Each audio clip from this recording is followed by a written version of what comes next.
అందరికీ నమస్కారం. ముఖ్యంగా రాష్ట్రంలో నిన్న ఉగాది పండుగ జరుపుకోవడం జరిగింది. అలాగే రేపు రంజాన్ కార్యక్రమం కూడా జరుగుతూ ఉంది.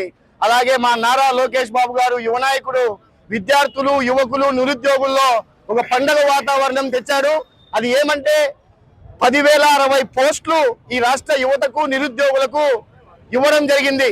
దాన్ని ఓర్చుకోలేక ఈ చంద్రశేఖర్ అనే వ్యక్తి నారా లోకేష్ గారి పైన అనుచిత వ్యాఖ్యలు చేయడం జరిగింది.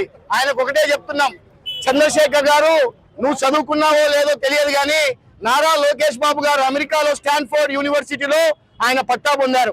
అలాగే రిజర్వ్ బ్యాంక్ లో ఆయన ఉద్యోగం చేశాడు. ఆయన అంటున్నావు కదా లోకేష్ బాబు గారు చదివారో లేదో అని చెప్పేసి, ఇవన్నీ సజీవ సాక్ష్యాలు. మరి నువ్వు చదివి ఉన్నావో చదవకోకుండా ఉన్నావో నువ్వే ఒక్కసారి తెలుసుకోవాలా.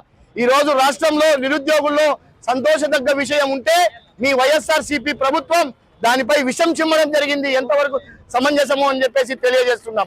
అలాగే రాష్ట్రంలో లోకేష్ బాబు గారు ప్రభుత్వ పరంగా కాకుండా ప్రైవేట్ పరంగా కూడా 20 లక్షల ఉద్యోగాలు తీసుకొచ్చే మనగారు ఎవరైనా ఉన్నారంటే అది నారా లోకేష్ బాబు గారు అని చెప్పేసి మీరు గుర్తు తెచ్చుకోవాలని చెప్పి తెలియజేస్తున్నాను.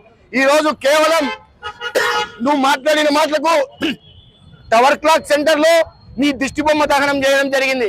అలాగే నువ్వు పరిధి మించి మాట్లాడితే రేపు భవిష్యత్తులో నీకు దేహశుద్ధి చేయడానికి కూడా ఈ అనంతపురం యువత అయితే ముందుకుంటుందని చెప్పేసి నీకు హెచ్చరిస్తున్నామని చెప్పేసి తెలియజేస్తున్నాం.